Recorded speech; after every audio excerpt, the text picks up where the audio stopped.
আসসালামু আলাইকুম। সাকিব স্টোরি লাউঞ্জে আজ আপনাদের জন্য রয়েছে ভারতনাট্যম অভিযানের পঞ্চম ও শেষ পর্ব। 5 September 1965, 61 model Hindustan ambassador mark two, 4 door, 1399 CC বা 14 horse power, steering gear, one piece front seat, water cooled engine. ভারতের তৈরি এই বেঢপ সাইজের কালো গাড়িটার চারধারে এক চক্কর ঘুরে দেখল রানা। মন্ত্রিত্ব লাভ করে বোধহয় মিত্রার মামাবাবু পেয়েছেন গাড়িটা সরকার থেকে। ছোট্ট হিন্দুস্তানি পতাকা উঠছে সামনে বনেটের ওপর। রানা বুঝল ডায়ালের ওপর 90 লেখা থাকলেও 75-এর 1 ইঞ্চি বেশি যাবে না ঘন্টায়। গ্যালনে 30-35 মাইল যেতে পারে বড়জোর, যদি টিউনিং ঠিক থাকে। কার্টসি লাইটের বাল্বগুলো খুলে ড্যাশবোর্ডে রেখে দিল রানা।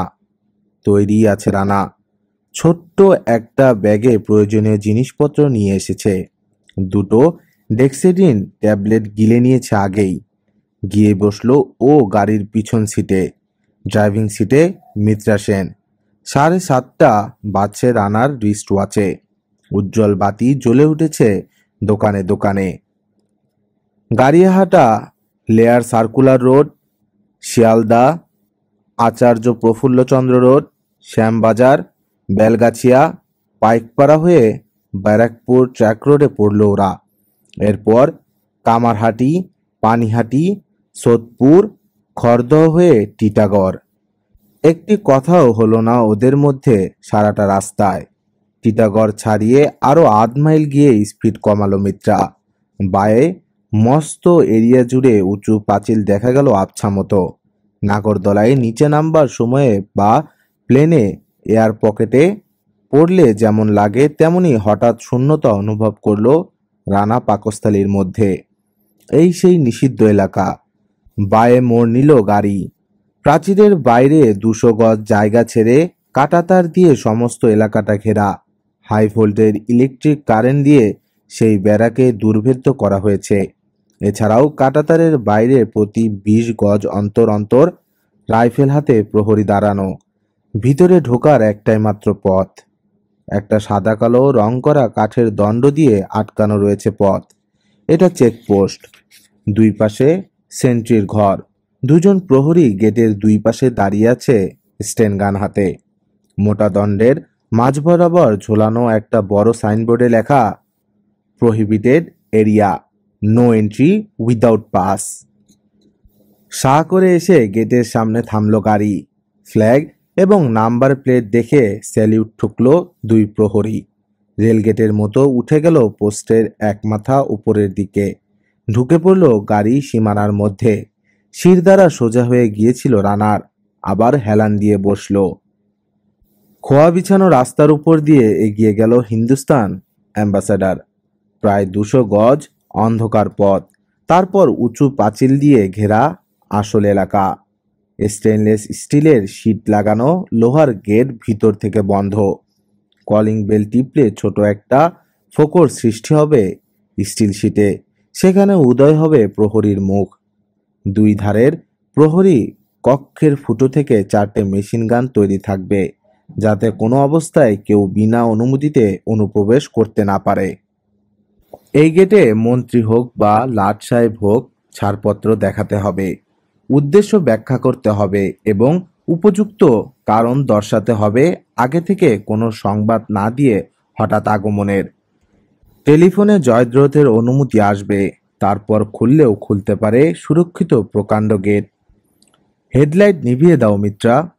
গজ 50 থাকতে বলল রানা। এবার ডান দিকে মাঠের মধ্যে দিয়ে নিয়ে চলো গাড়ি।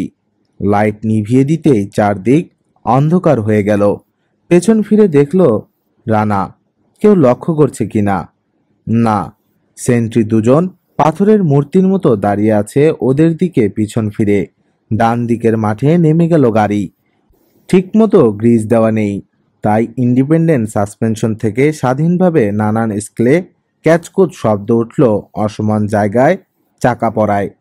একটা ইউক্লিপটাস গাছের পাশে দেয়াল ঘেঁষে থামল মিত্রা। ব্যাগটা আগেই ঝুলিয়ে নিয়েছিল কাঁধে।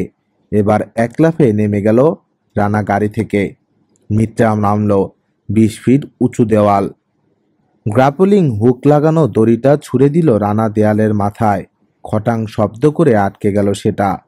কাল ঠিক 8টার সময় আবার আসবো আমি এখানে। দড়ি ফেলবো ওধারে। 15 মিনিট অপেক্ষা করব। যদি বেঁচে থাকো তবে এই জায়গাটায় ফিরে এসো কাজ শেষ হয়ে গেলে। সেটা ঠিক হবে না মিত্রা। আমি অন্য কোনো পথ বের করে নেব। তুমি আর এসো না। আমি আসব। গরজ আমার নিজের, আমার ভাবি সন্তানের। তুমি বারণ করো না রানা। বেশ, এসো। আর এখন ফেরার পথে ওই গেটটায় কলিং বেল টিপে তোমার মামা এখানে এসেছিলেন কিনা জিজ্ঞেস করে যেও। তাহলে হঠাৎ আর এখানে আসার ব্যাপারে সন্দেহ করবে না কেউ। কাল আবার আসার পথও পরিষ্কার থাকবে। শেষ চুম্বন দিয়ে তরতর করে রশি বেয়ে উঠে গেল মাসুদ রানা। দেয়ালের ওপর উঠে মুক্ত বাতাস লাগলো ওর চোখে মুখে। একটা আলো এগিয়ে আসছিল ডান ধার থেকে। Search light. দেয়ালের ওপর দেহটা সাটিয়ে পড়ে থাকলো রানা। পার হয়ে চলে গেল তীব্র আলোটা। সতর্ক দৃষ্টিতে চাইল রানা ভিতরের দিকে। এখানে ওখানে বাতি দেখা যাচ্ছে। কাকর বিছানো রাস্তাটা গেট দিয়ে সোজা ঢুকে কিছু দূর গিয়ে বায়ে ঘুরছে। এদিকটা অন্ধকার। নিচে কি আছে বোঝা গেল না ঠিক। বেশ খানিকটা দূরে পাকা দালান দেখা যাচ্ছে। রশিটা ভিতর দিকে এনে হুকটা উল্টো করে বসালো রানা। তারপর নেমে গেল ভিতরে। শক্ত মাটিতে পা ঠেকাতেই রশিটা ছুঁড়ে ওপারে পাঠিয়ে দিল রানা। 8 মিনিট চুপচাপ দাঁড়িয়ে থেকে কান পেতে শুনল সে। দূরে চলে গেল গাড়ির মৃদু গুঞ্জন। আবার একবার পাকস্থলীর মধ্যে সেই বিচিত্র অনুভূতি হলো। তাহলে সত্যি ঢুকলো ও জয়দ্রথের নিষিদ্ধ এলাকায়। সামনে পুরো একটা রাত। এর মধ্যেই সব দেখে শুনে নিতে হবে। উঁচু টাওয়ার থেকে সার্চ লাইটের আলোটা সমস্ত এলাকা পরিক্রমণ করে আবার আসছে ফিরে। দেয়াল থেকে হাত 10-এর মধ্যেই একটা গাছ। ছুটে সেই গাছের আড়ালে গিয়ে দাঁড়ালো রানা। পার হয়ে গেল তীব্র আলো। ব্যাগ থেকে বিনকিউলারটা বের করলো রানা। আমেরিকার উইভার কোম্পানির তৈরি। জার্মানির আবিষ্কৃত স্নাইপার স্কোপের মতো ইনফ্রারেড লেন্স লাগানো আছে এতে। রাতের অন্ধকারেও পরিষ্কার দেখা যায় এই দূরবীন দিয়ে। চোখে লাগাতেই ধীরে ধীরে কালো অন্ধকার ফিকে হয়ে গেল। ফোকাসিং নবটা ঘুরিয়ে আরো পরিষ্কার করে নিল রানা দূরের গাঢ় অন্ধকারকে। চারদিকটা একবার চোখ বুলিয়ে নিল সে। বাম দিকে গেটের 2 ধারে সেন্ট্রি রুমে আলো জ্বলছে। কোনো রকম অস্বাভাবিক চাঞ্চল্য দেখা গেল না সেখানে। বোধহয় বিনা বাধায় বেরিয়ে যেতে পেরেছে মিত্রা। কোথাও লুকাবার জায়গা দেখতে পেল না রানা। ডান দিকে 2 দেয়ালের কোণে একটা সেন্ট্রি ঘর গজ 50 দূরেই। গেটের কাছে থরে থরে সাজানো মস্ত আকারের অসংখ্য চারকোনা বাক্স মতো কি যেন দেখলো রানা। সোজাসুজি তাকালেও সেই রকম কি যেন দেখা যাচ্ছে বহু দূরে।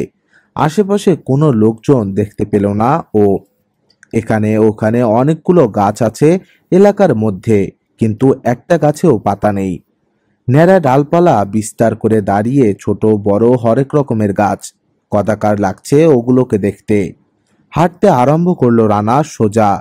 পুরো এলাকা সম্পর্কে একটা ধারণা দরকার প্রথমেই। সোজা 8 মাইল মতো পশ্চিমে হেঁটে আবার একটা গাছের আড়ালে দাঁড়ালো রানা।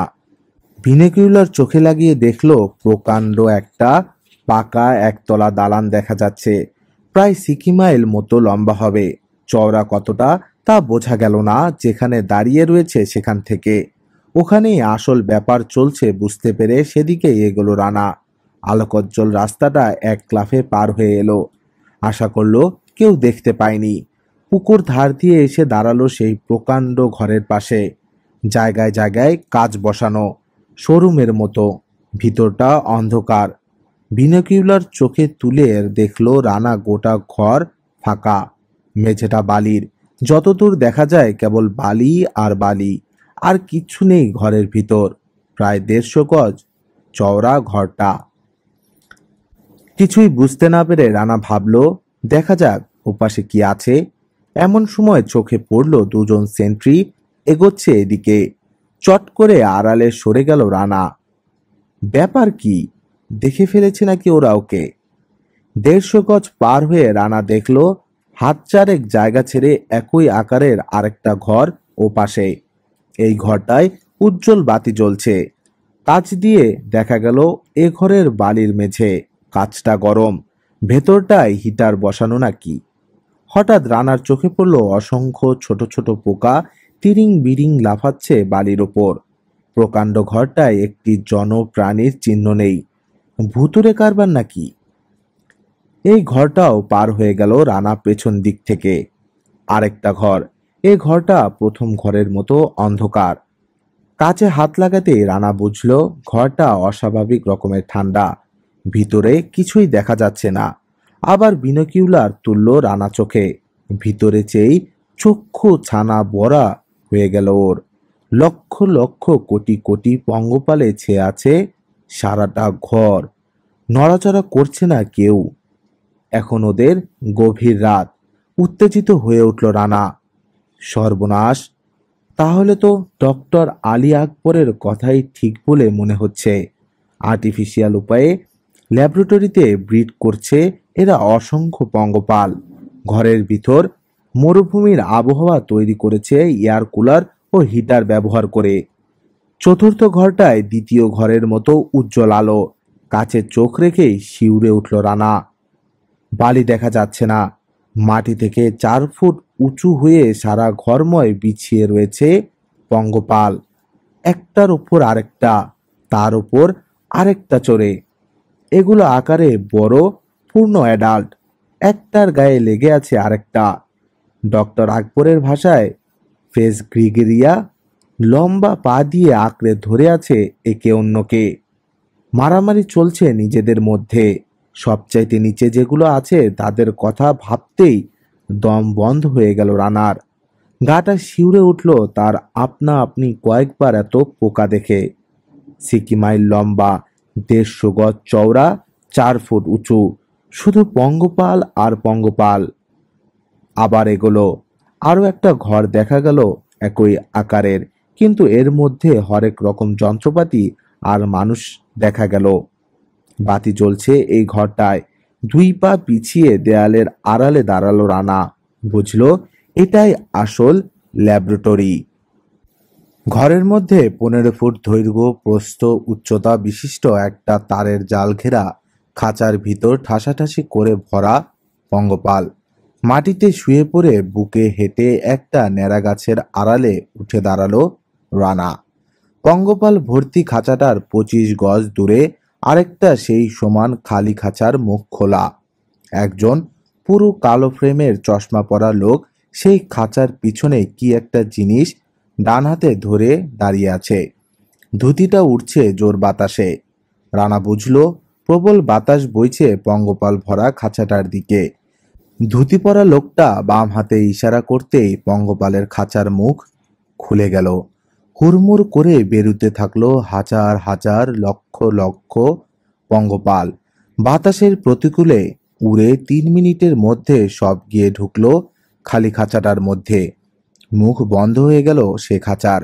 রানা ভাবল নিশ্চয়ই মেলাসেস সেন্ট। বিশেষ ট্রেনিং দেয়া হচ্ছে পোকাগুলোকে। এই সুরক্ষিত এলাকার মধ্যে দিন রাত নিঃশব্দে কাজ করে যাচ্ছে সপাচেক একনিষ্ঠ লোক পূর্ব পাকিস্তানের সর্বনাশ করবার উদ্দেশ্য নিয়ে। এদের দূরদর্শী পরিকল্পনার নিষ্ঠুর ভয়াবহতা চিন্তা করে রানার নিজেকে বড় ক্ষুদ্র মনে হলো এদের বুদ্ধি এবং শক্তির তুলনায়। ঠান্ডা মাথায় এরা কতখানি ভয়ঙ্কর এবং মারাত্মক বিদ্বেষপূর্ণ কাজে লিপ্ত হতে পারে ভাবতে গিয়ে এদের প্রতি একটা প্রবল ঘৃণা অনুভব করল সে। কোটি কোটি টাকা ব্যয় করছে এরা নিজেদের হিংস্রতা চরিতার্থ করবার জন্যে। বিভিন্ন রকম কাজ চলছে এই ল্যাবরেটরিতে। নানান রকম অত্যাধুনিক যন্ত্রপাতির একাংশ দেখতে পেল রানা। চট করে পঞ্চম ঘরটার দেয়ালের সাথে সেটে গেল ও। হঠাৎ একটা পায়ের শব্দ শোনা গেল না। 1 মিনিট চুপচাপ দাঁড়িয়ে থেকে বুঝল মনের ভুল। আরো কি আছে সব দেখতে হবে। আধারের মধ্যে দিয়ে দ্রুত হেঁটে 150 গজ প্রস্থ পার হয়ে এলো রানা। না, আর ঘর নেই। পঞ্চমটাই শেষ। একটা উঁচু বালির ঢিপি, দূরে কয়েকটা সুদৃশ্য বাংলো, শক্তিশালী জেনারেটর চলছে কাছেই, পাশে পানি ঠান্ডা হওয়ার জন্য ফোয়ারা। তারপরেই চোখ পড়ল রানার খাঁচাগুলোর ওপর। শত শত 15 × 15 × 15 ফুট খাঁচা সাজিয়ে রাখা আছে পঞ্চম ঘরটার গা ঘেঁষে লম্বালম্বি ভাবে। প্রত্যেকটা খাঁচায় ঠাসাঠাসি করে ভরা একগাদা পঙ্গপাল। রানা ভাবল, ডক্টর আলী আকবরের দেয়া ম্যাটারিজিয়াম সলিউশনটা এখনই ছাড়তে আরম্ভ করে দেবে, না আগে সবটা এলাকা দেখে নেবে। গোটা পশ্চিম দিকটা বাকি রয়ে গেছে, আগে সবটা দেখে নেয়াই ভালো। রাত আরেকটু হোক। হাতঘড়ির দিকে চাইলে রানা। 10:30 বাজে। 2 ঘন্টা পার হয়ে গেছে, কখন টেরই পায়নি ও। একটা সিগারেট খেতে ইচ্ছে করলো ওর খুব, কিন্তু উপায় নেই এখন। হঠাৎ মাথার ওপর ঘর ঘর শব্দ শুনে চমকে উঠল রানা। Overhead crane. আড়ালে সরে দাঁড়ালো সে।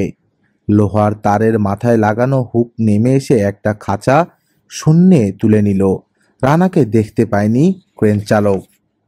আলো পড়তেই রানা দেখল খাঁচার উপর একটা টিনের পাতে ইংরেজিতে লেখা যশোর।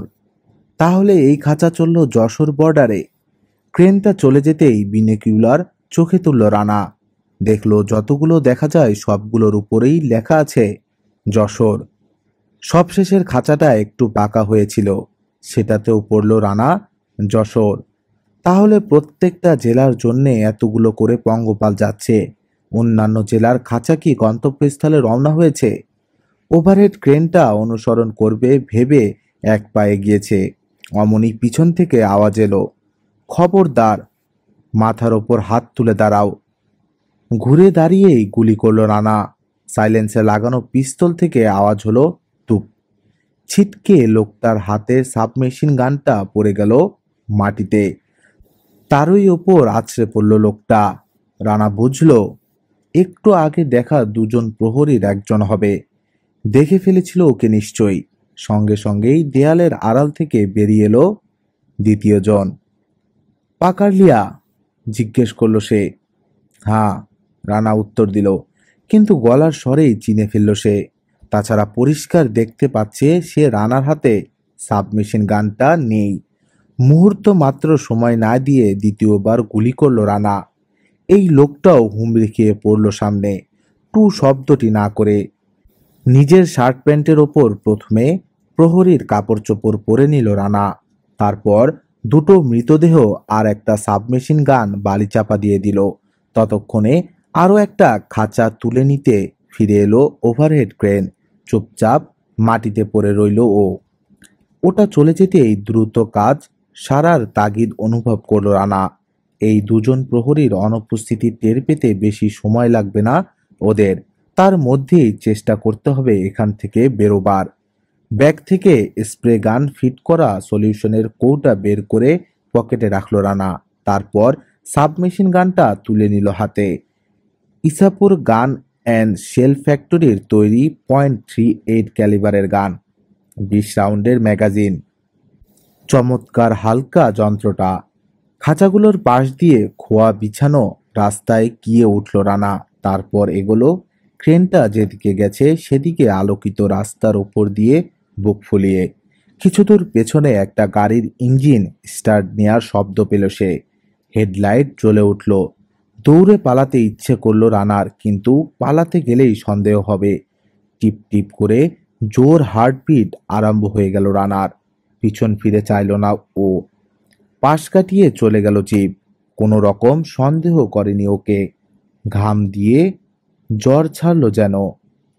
রাস্তা দিয়ে চলতে বাম দিকে চেয়ে দেখলো রানা হাজার হাজার খাঁচা ভর্তি পঙ্গপাল থরে থরে সাজানো। সিলেট, কুমিল্লা, চিটাগাং লেখা খাঁচাও দেখলো রানা। কি বিরাট পরিকল্পনা নিয়েছে জয়দ্রথ মৈত্র। ভাবতেই বুকের ভেতরটা হিম হয়ে আসে ওর। দেখলো ওভারহেড ক্রেনটা তখন ফিরছে গেটের কাছ থেকে। ওদিকেও আছে নাকি? ডান দিকে মোড় ঘুরল রানা। গেটের কাছেই রাস্তার দুই পাশে অসংখ্য খাঁচা জমা করা। প্রথমে এখানে ঢুকে রানা ওগুলোকে বাক্স মনে করেছিল। পাশ দিয়ে হাঁটতে হাঁটতে স্প্রে গানটা বের করে প্রত্যেকটা খাঁচায় একটু করে সলিউশন স্প্রে করলো রানা। ওষুধের নামটা জানে সে, কিন্তু কেন পঙ্গপালের কারবার দেখলে এটা ছাড়তে বলেছেন ডক্টর আকবর তা জানে না রানা। ভদ্রলোকের ব্যস্ততার কারণে সেটা আর জানা হয়নি। রানা ভেবেছিল ছাড়লেই বুঝি মুহূর্তে শেষ হয়ে যাবে এই কোটি কোটি পঙ্গপাল, কিন্তু কই, কিছুই তো হলো না, দেখার মতো কিছু ঘটল না। নিরাশ হলো ও। নষ্ট হয়ে যায়নি তো ওষুধ? দৃঢ় পদক্ষেপে ফিরে এলো ও রাস্তা দিয়ে পশ্চিম দিকের খাঁচার সামনে। পথে মোড়ের ওপর সেন্ট্রি পোস্টটা খালি দেখে বুঝতে পারল এই চেকপোস্ট থেকে দুজন প্রহরী ওকে অনুসরণ করেছিল। আলোকিত রাস্তাটা পার হবার সময় হয়তো রানাকে দেখে ফেলেছিল ওরা। বেশ অনেকক্ষণ সময় লাগলো পশ্চিম দিকের খাঁচাগুলো স্প্রে করতে। তারপর এগিয়ে গিয়ে আবার সেই প্রথম ঘরটার সামনে দাঁড়ালো রানা। দরজা তালা বন্ধ। এদিক দিয়ে চেষ্টা করে লাভ নেই। পাশাপাশি দুই ঘরের মাঝখান দিয়ে এগোলো সে। 15 গজ গিয়েই কাচের জানালা পেল। মেশিন গানের মাথা দিয়ে এক ঘায়ে খানিকটা কাচ ভেঙে ফেলল সে। অল্প খানিকটা সলিউশন স্প্রে করে দ্বিতীয় ঘরটায় তাই করলো। তারপর বেরিয়ে এলো রাস্তায়। আবার ঢুকলো তৃতীয় এবং চতুর্থ ঘরের মেঝের রাস্তা দিয়ে। সেখানে কাজ সারল, কিন্তু পঞ্চম ঘরটায় কিছুই করতে পারল না সে। পূর্ণ দমে কাজ চলেছে সেখানে। যশোর লেখা খাঁচার গোটা 15তে দেওয়ার পরই শেষ হয়ে গেল সলিউশন। রানার কাজও শেষ। আর কিছুই করার নেই ওর। ফেলে দিল স্প্রে গানটা ড্রেনের মধ্যে। করবার নেই কেন? উড়ুতে বাঁধা চামড়ার খাপের ভিতর থেকে ছুরি বের করে 1 বর্গফুট আন্দাজ কাটতে আরম্ভ করলো তারের জাল। রাতের বেলা ওরা কিছুই টের পাবে না। এরাও বেশ চুপচাপ বসে থাকবে খাঁচার মধ্যে। ডক্টর আলী আকবরের কথাটা মনে পড়ল। রাত হলো কি কাত হলো, রাতে নড়াচড়া করবে না ওরা, কিন্তু সকাল হলেই ফুরফুর করে সব বেরোবে খাঁচা থেকে। পশ্চিম বাংলার ওপর দিয়ে এগোবে ওরা সমস্ত সবুজ মুছে দিতে দিতে। একটা অদ্ভুত আনন্দ শিহরণ অনুভব করল রানা। শত্রুর অস্ত্র তাদেরই বিরুদ্ধে প্রয়োগ করবার মধ্যে একটা আত্মতৃপ্তি আছে। গোটা 5 খাঁচা আর কাটতে পারল না রানা। খটাং করে দরজা খুলে গেল ল্যাবরেটরির। এক ঝলক আলো এসে পড়ল খাঁচাগুলোর ওপর। একটা খাঁচার আড়ালে সরে গিয়ে রানা দেখল 4 জন লোক বেরিয়ে এলো দরজা দিয়ে। চলে গেল তারা হিন্দিতে কথা বলতে বলতে মাঠের মধ্যে দিয়ে বাংলোগুলোর দিকে। খোলাই থাকলো দরজাটা। আলোর মধ্যে আর কাজ করা সম্ভব নয়। ছুরিটা যথাস্থানে গুজে রেখে সাবমেশিন গানটা মাটি থেকে তুলে নিয়ে বেরিয়ে এলো ও রাস্তায়। পঞ্চম ঘরের বৈজ্ঞানিকরা শিশি, বোতল, টেস্ট টিউব আর নানান রকম যন্ত্রপাতি নিয়ে ব্যস্তই থাকলো। হাঁটতে হাঁটতে মোড়ের সেই খালি চেকপোস্টের সামনে এসে দাঁড়ালো রানা। ক্রিং ক্রিং করে ফোন বাজছে। রিসিভার তুলে নিল কানে। একদমে অনেকক্ষণ বকাবকি করলো কোনো উপরওয়ালা। যত সব গেও চাষাভুষা নিয়ে পড়েছি আমি। এতক্ষণ ধরে রিং হচ্ছে, কানের মধ্যে কি তুলো গুজে রেখেছ, না ডিউটি ফেলে ঘুমোচ্ছিলে? বকুনি থামলো একটু। কাছেই পেচ্ছাপ করতে গিয়েছিলাম, রানা উত্তর দিল। আর তোমার সঙ্গের ভূতটা? ওকে দেব টেলিফোন? না, আমি জিজ্ঞেস করছি দুজনে কি একসঙ্গে গেছিলে জল তৈরি করতে? তোমাদের নামে আমি রিপোর্ট করব, তা জানো? এক্ষুনি অ্যালার্ম সাইরেন বাজাতে যাচ্ছিলাম। সরি স্যার, উত্তর দিল রানা। স্যার? স্যার বলছো কেন? লোকটার কণ্ঠে সন্দেহ ফুটে উঠল। রানা বুঝল স্যার বলা উচিত হয়নি, ভুল হয়ে গেছে। তোমার নম্বর কত? পরিষ্কার সোজা প্রশ্ন। 79 সিপি। কাঁধের ওপর পিতলের নম্বর দেখে বলল রানা। খসখস করে কাগজপত্র আটার আওয়াজ এলো মৃদু। চেক করলো বোধহয় অফিসার ডিউটি রুটিন। একটু থেমে আবার বলল, তৈরি থেকো, এরিয়ার মধ্যে লোক ঢুকেছে বলে সন্দেহ হচ্ছে। সজাগ দৃষ্টি রাখবে চারদিকে। রিসিভার ছেড়ে দিল অফিসার। রাত তখন 1:30। ব্যাগ থেকে কয়েকটা স্যান্ডউইচ বের করে খেয়ে নিল রানা, উইস্কি দিয়ে গিলে। তারপর সিগারেট ধরালো একটা। তৃপ্তির সঙ্গে কয়েকটা টান দিয়ে ভাবলো, বেটারা টের পেল কি করে? নাকি এই টেলিফোনের কথোপকথনেই বুঝে ফেলেছে? এই চেকপোস্টটা ত্যাগ করা উচিত। এইভাবে বেশিক্ষণ আর আত্মগোপন করে থাকতে পারবে না সে। মিত্রা যদি আসে তো সেই আগামীকাল রাত 8টায়। কিন্তু এখন যত শিগগির সম্ভব এই এলাকা ছেড়ে বেরোনো দরকার। অন্যভাবে বেরোবার চেষ্টা করে দেখতে হবে। ঠিক এমনই সময় কাঠের চেকপোস্টের বাইরে মৃদু একটা খসখস আওয়াজ পেল রানা। মুহূর্তে সজাগ হয়ে উঠল ওর কান। এত আলো কেন? বুঝলো দেরি হয়ে গেছে অনেক। একটা সার্চ লাইট স্থির হয়ে আছে এই সেন্ট্রি পোস্টের ওপর। সাবমেশিন গানের ওপর হাত পড়ল তার। সঙ্গে সঙ্গেই ফোন বেজে উঠল আবার। রিসিভারটা কানে তুলে শুনল রানা। পরিষ্কার বাংলায় একজন বলছে, আমি জয়দ্রত মৈত্র বলছি। বাধা দিয়ে কোনো লাভ নেই মিস্টার মাসুদ রানা। 20টা মেশিন গান ধরা আছে আপনার দিকে।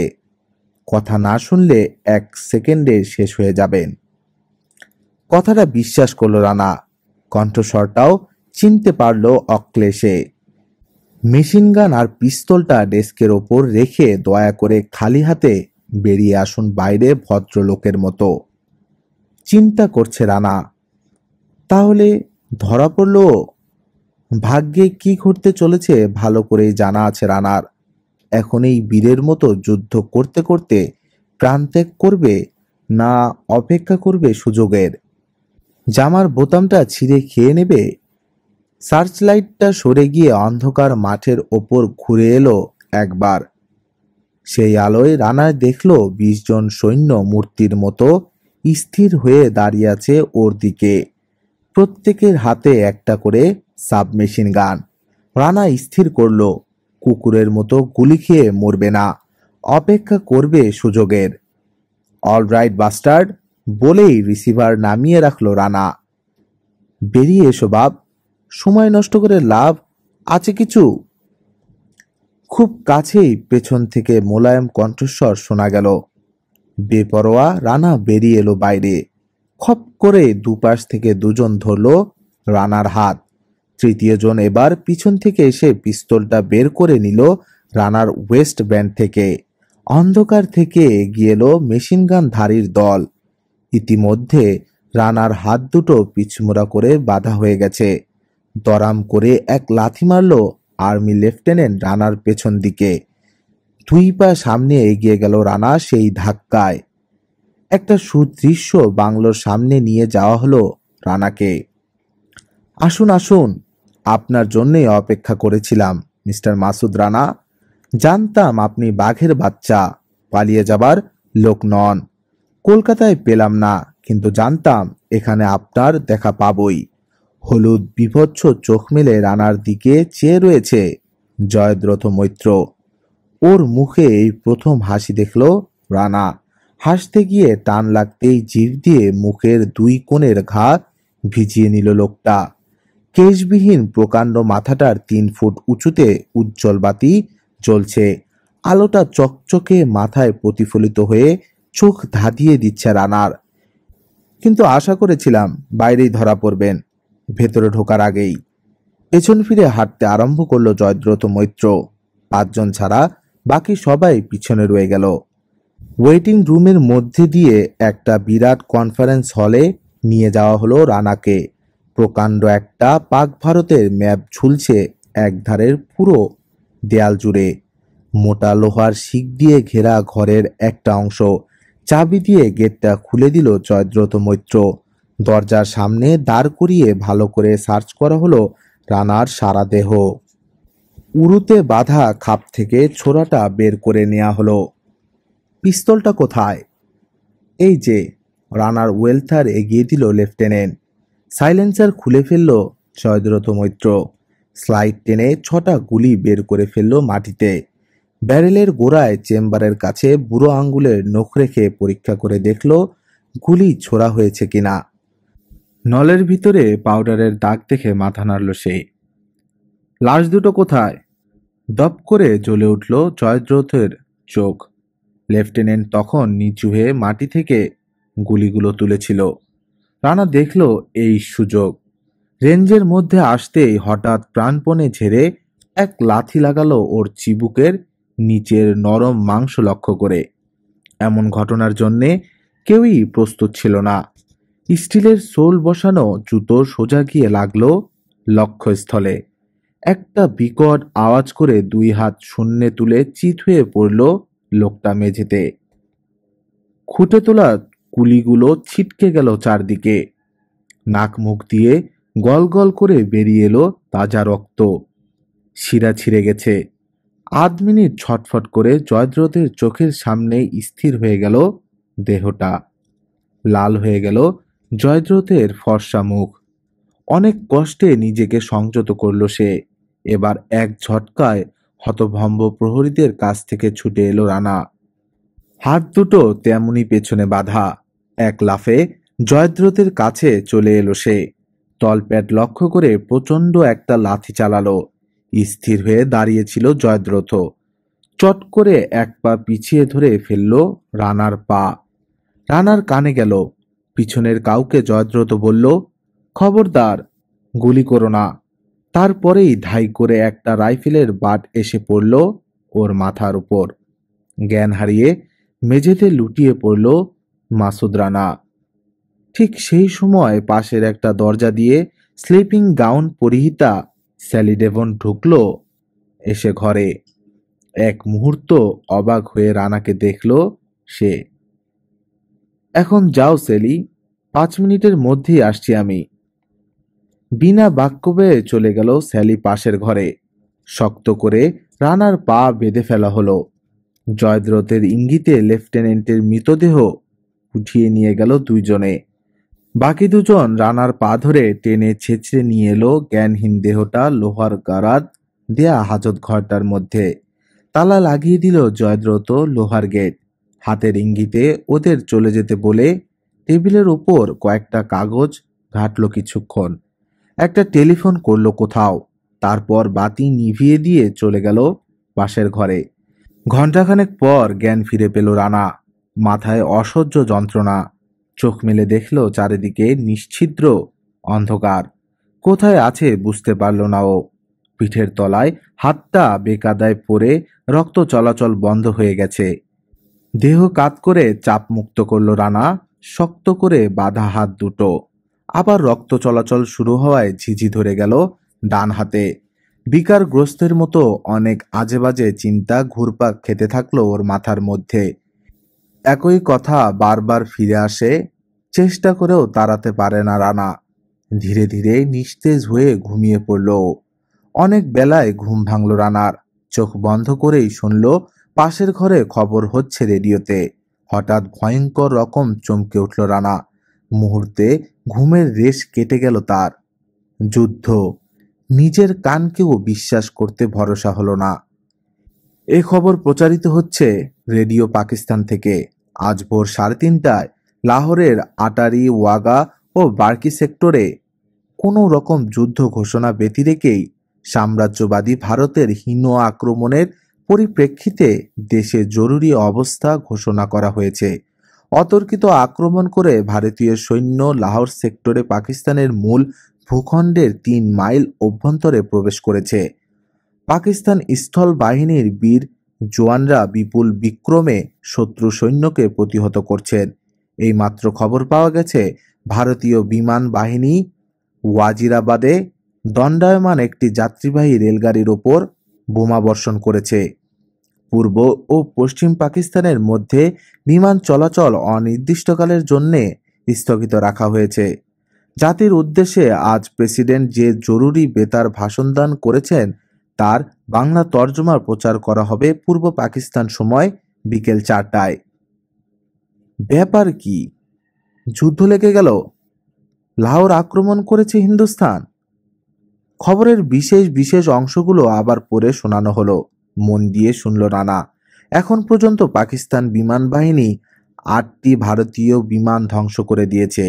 স্থল বাহিনীর গুলিতে ভূপাতিত হয়েছে আরও 3টি। খবরের পরেই ভেসে এলো রানার প্রিয় কণ্ঠশিল্পীর বলিষ্ঠ কণ্ঠ। রক্তে লিখেছি জন্মভূমির নাম। সারা শরীর রোমাঞ্চিত হয়ে উঠল রানার। স্থল, বিমান ও নৌবাহিনীর বন্ধু বান্ধবদের ছবি ফুটে উঠল ওর চোখের সামনে। সমগ্র পাকিস্তানে আজ যুদ্ধ, চাঞ্চল্য আরও কিনা পড়ে রয়েছে নিরুপায় বন্দি অবস্থায়। এমনই সময় জয়দ্রথ এসে ঢুকলো ঘরে। একটা সরু দড়ি ধরে টান দিতেই সারা ঘরে উজ্জ্বল বাতি জ্বলে উঠল। ঘুম ভেঙেছে তাহলে? খবরটা শুনলেন? অবাক লাগছে না? পরম পরিতৃপ্তির ভাব ফুটে উঠল জয়দ্রথের মুখে। টেবিলের ওধারের চেয়ারটায় বসল সে। দুবার হাতে তালি দিতেই দুজন সিপাই ঢুকলো ঘরে। তালা খুলে রানাকে নিয়ে এসে বসানো হলো একটা বিশেষভাবে তৈরি লোহার চেয়ারে। মেঝেতে লেফটেন্যান্টের রক্তের দাগ কালচে হয়ে লেগে আছে এখনো। চেয়ারের সঙ্গেই ফিট করা চামড়ার বেল্ট দিয়ে প্রথমে রানার বুক, পেট এবং আলাদা আলাদা করে দুই অরু বাঁধা হলো শক্ত করে। তারপর পায়ের বাঁধন খুলে পা দুটো চেয়ারের দুই পায়ার সাথে বাঁধা হলো। এবার হাতের বাঁধন খুলে কুনুই আর কবজি বেঁধে ফেলা হলো চেয়ারের হাতলের সঙ্গে। এক বিন্দু নড়াচড়ার ক্ষমতা রইল না ওর। জয়দ্রথের ইশারায় বেরিয়ে গেল সিপাই দুজন ঘর থেকে। আজ আমার বড় আনন্দ দিন মিস্টার মাসুদ রানা। আজ আমাদের ডি-ডে। দুইটা বছর কঠোর পরিশ্রম করবার পর আজ আমরা সাফল্য অর্জন করতে চলেছি। তাই অন্যান্য সবাই পৌঁছবার আগেই আপনার সঙ্গে দুটো রসালাপ করবার লোভ সংবরণ করতে পারলাম না।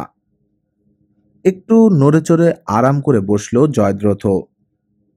ওই যে চেয়ারটায় বসে আছেন ওটাকে আমরা বলি প্যানিক চেয়ার। কারো কাছ থেকে তথ্য বের করতে হলে ওটা ব্যবহার করি আমি। আমার নিজের আবিষ্কার। অনেক রকম কাজ হয় ওতে। ঘণ্টাখানেকের মধ্যে আমাদের দেশের উচ্চ মার্গের কয়েকজন ভদ্রলোক এসে পৌঁছবেন এখানে। স্টেনোগ্রাফারও আসবে দুজন।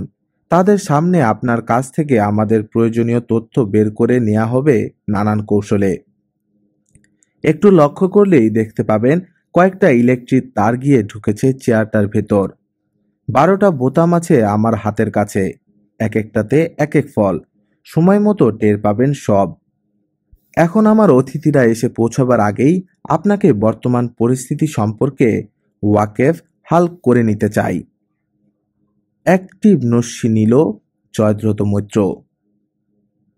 গত 2 বছর ধরে আমরা একটা মহা প্রস্তুতি নিয়েছি পাকিস্তানকে পঙ্গু, নির্জীব, মেরুদণ্ডহীন এক জাতিতে পরিণত করবার জন্য। তার প্রথম অংশ আপনি রেডিওতে শুনেছেন।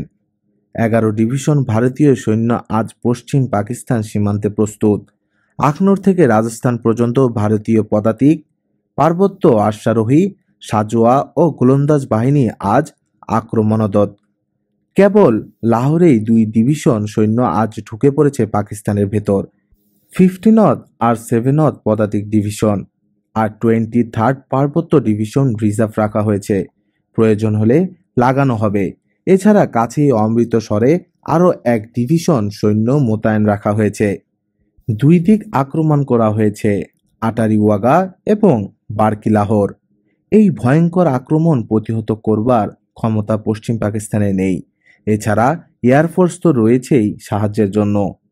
আমাদের MiG-21, Gnat, Hunter, Canberra, vampire ছাতু করে দেবে পাকিস্তানের দুর্বল সাবরে F-86, B-57 এবং F-104। সারা পৃথিবী জানে আজ সন্ধ্যায় আমাদের সেনাপতি লাহোর ফোর্টে বসে চা খাবেন। আগামীকাল লাহোর দখলকারী বাহিনী গ্র্যান্ড ট্যাঙ্ক রোডে কাসুর থেকে অগ্রসরমার বাহিনীর সঙ্গে মিলিত হবে।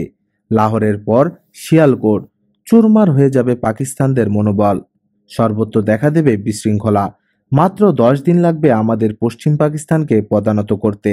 এমনই আঘাত হানব যেন আগামী 200 বছরেও সে মাথা তুলে দাঁড়াতে না পারে। সে ভার গ্রহণ করেছেন আমাদের সেনাপতি, আর আপনাদের পূর্ব পাকিস্তানের ভার পড়েছিল এই আমার ওপর। বুকের উপর বুড়া আঙ্গুল ঠেকালো জয়দ্রথ মৈত্র। আমি ভেবে দেখলাম এই নদী নালার দেশে সৈন্যবাহিনী পাঠিয়ে খুব সুবিধা হবে না। ট্যাঙ্ক যাবে নরম মাটিতে বসে, তাছাড়া আমাদের সামরিক শক্তির পূর্ণ প্রয়োগ হওয়া দরকার পশ্চিম পাকিস্তানে। তাই এক নতুন উপায় উদ্ভাবন করলাম। পঙ্গপাল দিয়ে ধ্বংস করে দেব পূর্ব পাকিস্তান। সীমান্ত বরাবর খুলনা, যশোর, কুষ্টিয়া, রাজশাহী, দিনাজপুর, সিলেট, কুমিল্লা, চিটাগাং, চারদিক থেকে কোটি কোটি পঙ্গপাল ছাড়া হচ্ছে। মাঝরাত থেকেই স্পেশাল ট্রেনে করে রওনা হয়ে গেছে সব পঙ্গপাল গন্তব্যস্থলে। 10 দিনের মধ্যে ধু ধু করবে আপনাদের সুজলা সুফলা শস্য শ্যামলা পূর্ব পাকিস্তান। সবুজের লেশমাত্র অবশিষ্ট থাকবে না কোথাও।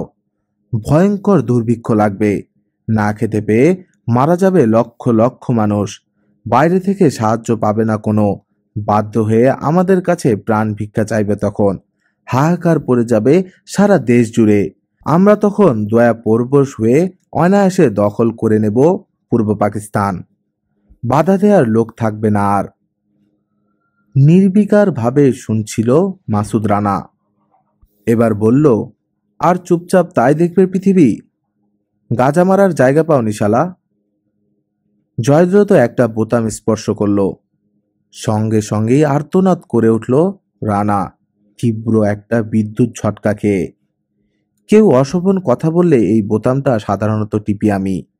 12 রকম কৌশলের এটা একটা।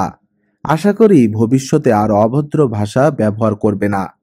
যাক, যা বলেছিলাম, পৃথিবীতে দুর্বলের স্থান নেই। ক্ষমতাশালী ব্যক্তি বা দেশ যা করে সেটাই নেয়। তবে হ্যাঁ, প্রতিবাদ হবে, বড় বড় কনফারেন্স হবে, অনেক যুক্তিতর্কের ঢেউ উঠবে পড়বে, বৃহৎ শক্তিপর্ব বৈঠকের পর বৈঠক বসাবে, আলোচনা চলবে দিনের পর দিন। শেষকালে ছাড়বো আমরা পাকিস্তান। গড়িমসি করে যাচ্ছি, যাব, করতে করতে 4-5 বছর পার হয়ে যাবে। শুষে ছোবরা বানিয়ে ছেড়ে দেব আমরা পাকিস্তানকে।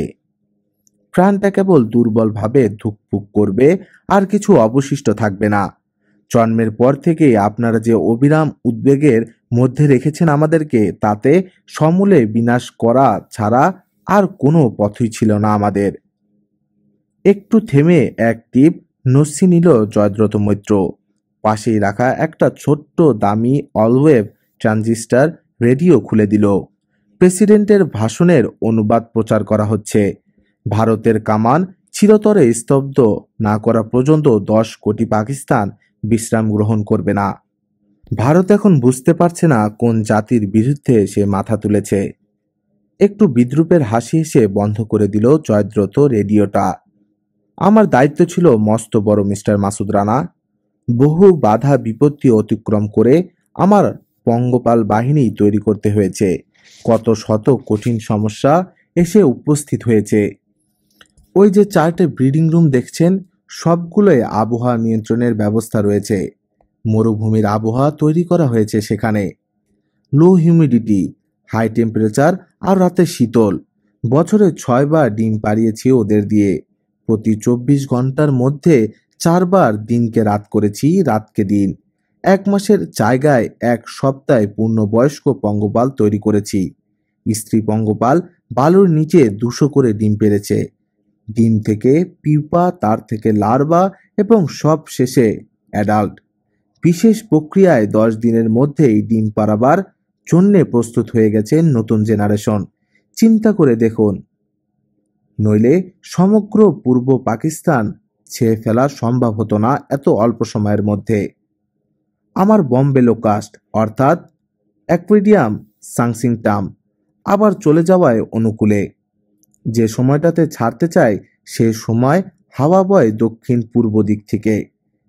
সিলেট, কুমিল্লা, চিটাগাং এর জন্য চিন্তা নেই, কিন্তু আপনাদের পশ্চিম সীমান্তে ছাড়লে সব চলে আসবে আমাদের নিজের এই দেশে। তাই এদের স্পেশাল ট্রেনিং দেওয়া হয়েছে। মোলাসেস ওসব আমাদের জানা আছে। আমাদের কার্যকলাপ সবই আমাদের নখ দর্পণে। ওই গন্ধ ছড়িয়ে পঙ্গপাল গোষ্ঠী হাওয়ার প্রতিকূলে নেয়ার চেষ্টা করেছেন আপনারা। হ্যাঁ, আজ সকালেই আমাদের সবকটা বম ফেটে সীমান্ত জুড়ে গন্ধ ছড়িয়ে পড়েছে আকাশে। রানা কিছু বলতে যাচ্ছিল, হাতের ইশারায় থামিয়ে দিয়ে আবার আরম্ভ করলো জয়দ্রত মৈত্র। আপনাদের পিসিআই চিফ সেগুলো তুলে অকেজো করে ফেলবার জন্যে লোক লাগিয়েছে, এই তো বলতে চাচ্ছেন? সব আমরা জানি। তাই সকালবেলা প্লেনে করে নতুন এক দফা গন্ধ ছড়ানো হয়েছে। দুপুরে 4টে MiG-21 যাবে আবার এক দফা এক্সট্র্যাক্ট করতে। কয় দিক সামলাবে রাহাত খান? ও হচ্ছে গরু খেকো নেড়ে মুসলমান। বুদ্ধির খেলায় আমার কাছে তো ও একটা তৃতীয় শ্রেণীর গর্ধব। আবার একবার খুলল জয়দ্রথ রেডিওটা। শেষ হয়ে এসেছে প্রেসিডেন্টের বাণী। কঠোরতম আঘাত হানার জন্য আপনারা তৈরি হন। এগিয়ে যান এবং শত্রুর মোকাবেলা করুন। আল্লাহ আপনাদের সঙ্গে রয়েছেন। শয়তানের ধ্বংস অনিবার্য। পাকিস্তান পায়েন্দাবাদ। পাকিস্তানের জাতীয় সঙ্গীত বেজে উঠল। বন্ধ করে দিল জয়দ্রথ রেডিওটা ব্রিটিশনার সঙ্গে। পঙ্গপালের আপনারা কি দেখেছেন? 1962 সালে করাচির ওপর দিয়ে যে ছোট্ট দলটা উড়ে গিয়েছিল, তার ফলেই সারাদিন সূর্যের মুখ দেখতে পায়নি করাচিবাসী। ওটা ছিল মাত্র 95 মাইল লম্বা, 8 মাইল চওড়া আর উচ্চতা ছিল 8 মাইল। আর এখানে আমি প্রত্যেক জেলার জন্যে ছাড়ছি এর 5 গুণ বড় একটা করে দল। দুঃখ শুধু এই, আমার ইচ্ছামতো ছাড়তে পারলাম না। সেনাপতি তৈরি হতে সময় নিয়ে নিলেন একটু বেশি, আর মাস 2 আগে ছাড়তে পারলে অতুলনীয় ক্ষতি করতে পারতাম। একবার মুখের 2 কোণ ভিজিয়ে নিল সে। দেখল রানা ঝিমোচ্ছে, ওর কথা শুনছে না। একটা বোতাম টিপল সে। গরম হয়ে উঠেছে চেয়ারটা। অবাক হয়ে রানা দেখল জয়দ্রথ হাসছে। লাল হয়ে উঠেছে চেহারাটা। ধোঁয়া বেরোতে আরম্ভ করলো রানার কাপড় থেকে। আগুন ধরে যাচ্ছে। আগুনের তাপ সহ্য করতে না পেরে দাঁত দিয়ে ঠোঁট কামড়ে ধরল রানা। সুইচটা অফ করে দিল জয়দ্রথ। ইচ্ছে করলে অসম্ভব ঠান্ডাও করা যায় অন্য এক বোতাম টিপে। যাক, যা বলছিলাম, অনেক বাধা বিপত্তি। একবার তো একটা ফাঙ্গাস রোগ ধরে 3 দিনে শেষ হয়ে গেল সব পঙ্গপাল। অত্যন্ত সংক্রামক রোগ, মেটারিজিয়াম থেকে হয়। কি বললেন? চমকে তাকালো রানা জয়দ্রথের মুখের দিকে। মেটারিজিয়াম? কেন, নামটা শুনেছেন নাকি? হঠাৎ খুশিতে উদ্ভাসিত হয়ে উঠল রানার মুখ। 32 পাটি দাঁত বের হয়ে গেল ওর। অবাক হয়ে বক্তৃতা বন্ধ করল জয়দ্রথ মৈত্র। হাসছেন যে? আনন্দ চেপে ধরে রাখতে পারছি না তাই। হঠাৎ এত আনন্দের কারণ? আমার দেশকে আমি রক্ষা করেছি, তাই মরলেও আজ আমার দুঃখ নেই। জয়দ্রথ ভাবল হঠাৎ মাথা খারাপ হয়ে গেল নাকি বেটার। অতিরিক্ত নার্ভাস হলে এমন হয় অনেক সময়, কিন্তু হাসিটা তো বিকারগ্রস্তের হাসি বলে মনে হচ্ছে না। ফাঙ্গাস রোগের কথা বললেন না, মেটারিজিয়াম? আপনাকে অসংখ্য ধন্যবাদ। ওই রোগটা বয়ে এনেছি আমি দেশ থেকে। প্রত্যেকটা খাঁচায় ওই সলিউশন স্প্রে করেছি আমি গত রাতে, কিন্তু জানতাম না কি ক্ষতি হবে আপনাদের। এখন বুঝলাম, কালকের মধ্যে সমস্ত পঙ্গপাল মরে ভূত হয়ে যাবে আপনার। এত পরিশ্রম করেও শেষকালে হেরে গেলেন মৈত্রমশাই। মুখটা হা হয়ে গেছিল জয়দ্রথের। নিজের অজান্তেই নস্যির কৌটাটা তুলে নিল টেবিল থেকে। ওটা নাড়াচাড়া করতে করতে একটা ঢোক গিলল সে। অসম্ভব, খুবই সম্ভব। আপনার পঞ্চম ল্যাবরেটরির পাশে যেখানে যশোর লেখা খাঁচাগুলো ছিল কাল রাতে, ওইখানে ড্রেনের মধ্যে খোঁজ করলে পাবেন। খালি কৌটাটা পড়ে আছে, তুলে পরীক্ষা করে দেখতে পারেন। ওইখানে এসেই শেষ হয়ে গিয়েছিল সলিউশন, তাই বাকি খাঁচাগুলোর জাল আমি ছুরি দিয়ে কেটে ফাঁক করে দিয়েছি। জালগুলোও ওখানেই পাবেন। একটু বেলা উঠলেই খাঁচা থেকে বেরিয়ে গেছে ওরা সব। মিথ্যে কথা নয়, খোঁজ নিয়ে দেখুন। এতক্ষণে পশ্চিম বাংলার ক্ষেত খামার চষে বেড়াচ্ছে ওগুলো। জয়দ্রথ বুঝল মিথ্যে কথা বলছে না রানা। সমস্ত মুখ কুঁচকে গেল ওর। ধকধক করে জ্বলে উঠল হলুদ লম্বাটে চোখ জোড়া। শেষকালে এই সামান্য লোকের কাছে পরাজয় হলো জয়দ্রথের। একটা সাধারণ পাকিস্তানি স্পাই এসে শেষ করে দিল তার এত দিনের সাধনা, এত পরিশ্রম। একজন লোক পাঠিয়ে দিল জয়দ্রথের কৌটাটা নিয়ে ল্যাবরেটরিতে দেবার জন্যে। ল্যাবরেটরিতেও ফোন করে কয়েকটা নির্দেশ দিল সে। জয়ের উল্লাসে রানা বলে চলল, আর ভবিষ্যতে নিশ্চয়ই পাকিস্তান কাউন্টার ইন্টেলিজেন্সের রাহাত খান সম্পর্কে সতর্ক হয়ে মন্তব্য করবেন। আমার হাত খোলা থাকলে চড়িয়ে আপনার দাঁত কয়টা ফেলে দিতাম ওই অশোভন উক্তির জন্য। আবার বোতাম হাত দিতে যাচ্ছিল জয়দ্রথ মৈত্র, কিন্তু টেলিফোন বেজে উঠতেই সেদিকে হাত বাড়ালো। রিসিভার কানে তুলে চক্ষু চরক গাছ হয়ে গেল জয়দ্রথ মৈত্রের। কি বললে? খবর এসেছে খাঁচাখালি? কিছুক্ষণ চুপচাপ শুনল। না, এখন আর কোনো ইনসেকটিসাইড দিয়েই ফেরানো যাবে না, যা ক্ষতিওপার হয়ে গেছে। কোথায় বললে? বারাসত। মাথা নাড়ল হতাশ ভাবে। এতগুলো লোক কেউ লক্ষ্য করলো না? এত খাঁচা সব কাটা? না, ওখানে জানিয়ে কি হবে? কি বললে? প্রধানমন্ত্রী? ওদিক আমি সামলাবো, আমি আসছি এক্ষুনি। রানার প্রতি তীব্র ঘৃণার দৃষ্টি হেনে উঠে দাঁড়ালো জয়দ্রথ মৈত্র। তেমনি মুচকি মুচকি হাসছে রানা। বলল, হেরে গেলেন মৈত্র মশাই, এবং পশ্চিম পাকিস্তানেও লেজ গুটিয়ে পালিয়ে আসতে হবে আপনাদের সেনাপতিকে, বেত খাওয়া কুকুরের মতো। আমাদের সামরিক শক্তি আপনাদের ভুল ভাঙিয়ে দেবে অল্প দিনেই। আমি আসছি, তারপর তোমার উপযুক্ত ব্যবস্থা করছি বদমাস। একটা সুইচ টিপে দিয়ে নিশীতে পাওয়া লোকের মতো দিশেহারা পা ফেলে বেরিয়ে গেল জয়দ্রথ মৈত্র। খুব নিচু ভোল্টে অত্যন্ত হাই অ্যাম্পিয়ারের কারেন্ট চালু হয়ে গেল। ধীরে ধীরে ঘুমিয়ে পড়ল রানা। 10 মিনিট পর পর ভয়ঙ্কর সব দুঃস্বপ্ন দেখে ঘুম ভেঙে যাচ্ছে ওর, আবার ঘুমিয়ে পড়ছে। এরই মধ্যে ভাঙ্গা ভাঙ্গা ভাবে চিন্তা করছে ও অনেক কথা। মাঝে মাঝে চেষ্টা করছে বাঁধন খুলতে। শেষে হাল ছেড়ে দিল, এ বাঁধন খুলবার নয়। বাজে কয়টা এখন? জয়দ্রথ ফিরবে কখন? কখন আরম্ভ হবে জয়দ্রথের আসল নির্যাতন? তাড়াতাড়ি করছে না কেন? যা ঘটার ঘটে যাক না।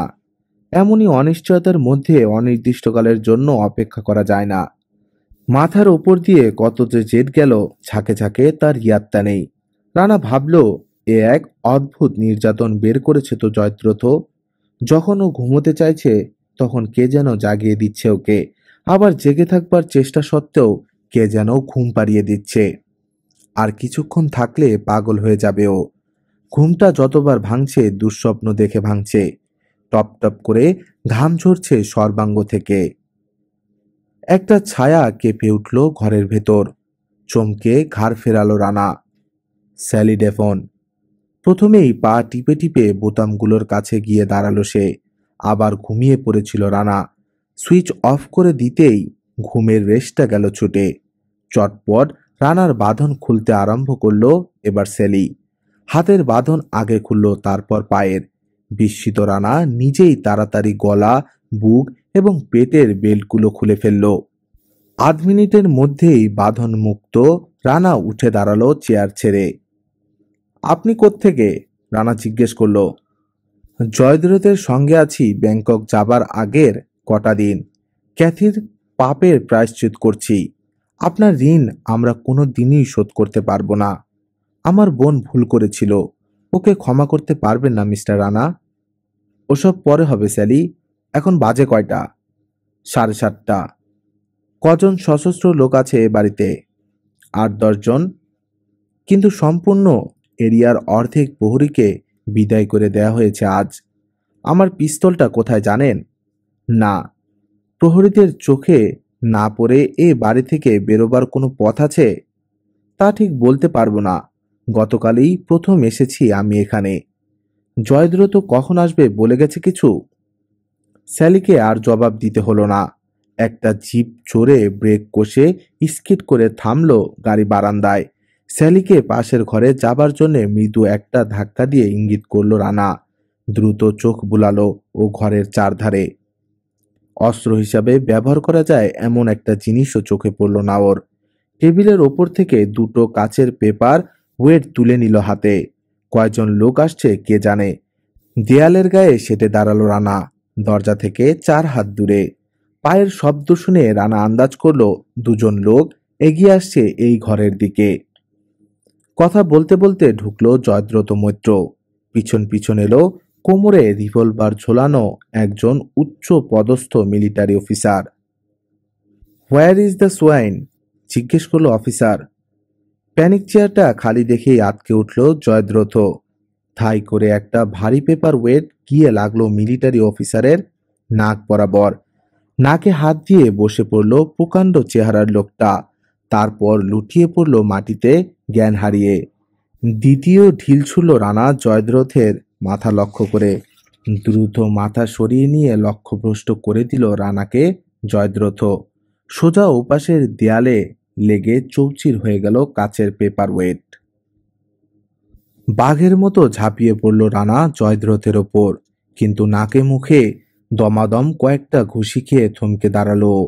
শক্তিতে কিছু কম হলেও অত্যন্ত দ্রুত হাত পা চালাতে পারে জয়দ্রথ মৈত্র, সেই সঙ্গে বুদ্ধিও। পিছন ফিরেই দৌড় দিল জয়দ্রথ। রানাও ছুটল পিছনে। অফিসারের কোমর থেকে রিভলভার নিতে গেলে হারিয়ে ফেলবে জয়দ্রথকে, তাই খালি হাতেই।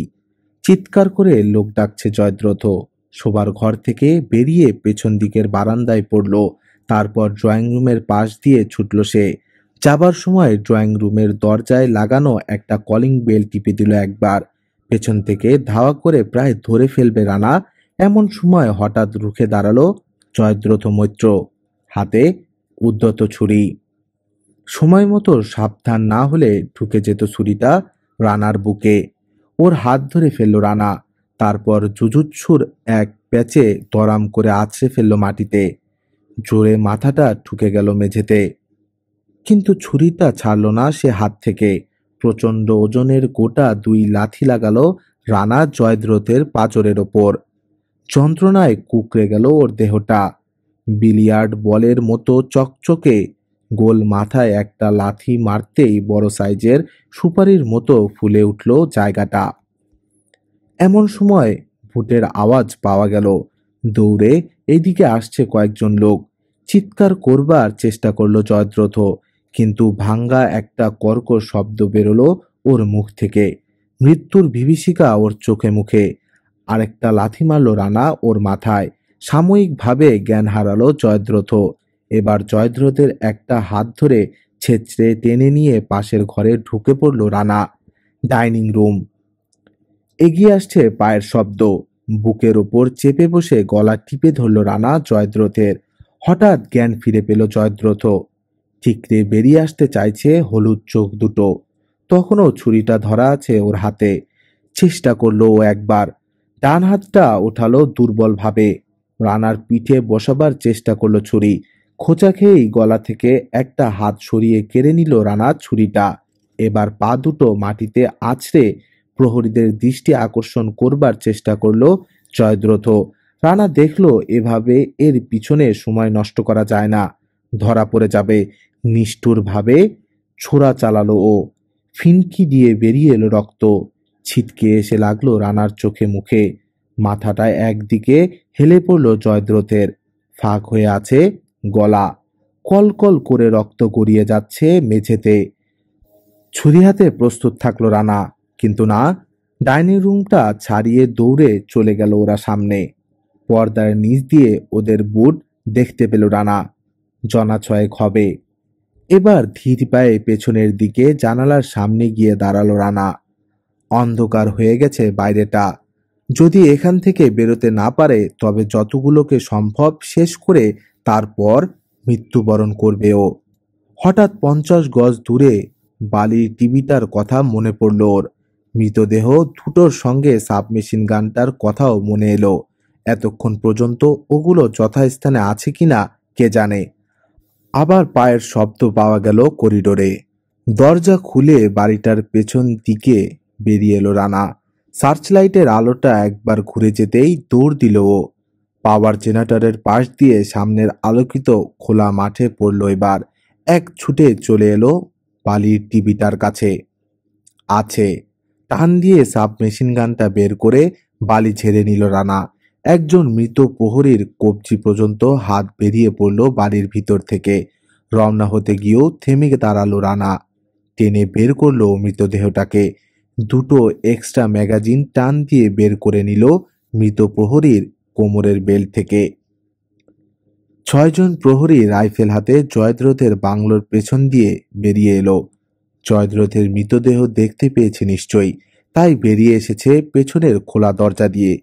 বিন্দুমাত্র দ্বিধা না করে ট্রিগার টিপল রানা। বিকট চিৎকার করে আছড়ে পড়ল মাটিতে সব কজন। এবার ছুটল রানা ল্যাবরেটরির ঘরগুলোর পেছন দিয়ে সোজা উত্তর দিকে। কিন্তু 1 নম্বর ঘরটার পেছনে পৌঁছতেই আকাশ কাঁপিয়ে বেজে উঠল সাইরেন। এলাকার সবাইকে সতর্ক করে দেয়া হচ্ছে বিপদ সংকেত দিয়ে। চারদিকে খবর হয়ে গেছে। গেট থেকে আর 10 জন ছুটল সোজা রাস্তা ধরে জয়দ্রথের বাড়ির উদ্দেশ্যে। সেন্ট্রি ব্যারাক থেকে হুড়মুড় করে বেরোচ্ছে ইউনিফর্মবিহীন সশস্ত্র প্রহরী দলে দলে। পাগল হয়ে খুঁজছে রানাকে সার্চলাইটের আলো। এক ছুটে পুকুর ধারে চলে এলো রানা। এরপর আরেক দৌড়ে রাস্তা পার হয়ে গেল। সঙ্গে সঙ্গেই গর্জে উঠল কয়েকটা মেশিন গান এবং রাইফেল। আশপাশ দিয়ে বেরিয়ে গেল গুলি। সার্চলাইটটা রানার ওপর এসে স্থির হয়ে গেছে। প্রথমেই গুলি করে সার্চলাইটটা নিভিয়ে দিল রানা। তারপর শুয়ে পড়ে বুকে হেঁটে কোনাকুনি এগোলো রানা ইউক্লিপটাস গাছের দিকে। হৈ হৈ করে এগিয়ে আসছে একদল। আবার গুলি করল রানা। চিৎকার করে কয়েকজন পড়ে গেল মাটিতে। বাকি কজন শুয়ে পড়ল শটান। 20 গুলির ম্যাগাজিন শেষ হয়ে গেছে। ওটা ফেলে দিয়ে আরেকটা ম্যাগাজিন ভরল রানা। তারপর অন্ধকার মাঠের ওপর দিয়ে প্রাণপণে বুকে হেঁটে এগিয়ে চলল সামনে। ঘাসবিহীন শুকনো মাটিতে ঘষা লেগে ছড়ে গেল 2 কনুই ও হাঁটুর চামড়া। আরো লোক আসছে এগিয়ে। রানাকে দেখতে পাচ্ছে না ওরা। ক্রমেই আরো অন্ধকারে সরে যাচ্ছে ও।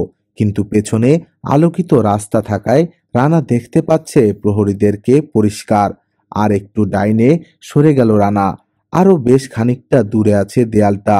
গুলি এসে বিঁধছে আশেপাশে। খাবলা খাবলা মাটি লাফিয়ে উঠছে আধাত। সাইরেন, গোলমাল ও গালিগালাচের শব্দে হতচকিত হয়ে উত্তর পূর্ব কোণের গার্ড পোস্ট থেকে বেরিয়ে এলো 2 জন। কয়েক পা এগিয়ে ধরাশয়ী হলো দুজনেই নিজের পক্ষের সাবমেশিন গানের গুলিতে। ব্যারাকের লোকগুলো এতক্ষণে এসে চোখ দিয়েছে। ঠা ঠা ঠা ঠা ঠা মেশিন গান চলছে। 2 হাত থরথর করে কাঁপছে। সেই সঙ্গে মাঝে মাঝে টাস করে উঠেছে রাইফেলের গুলি। রীতিমতো রণাঙ্গন হয়ে গেছে যেন।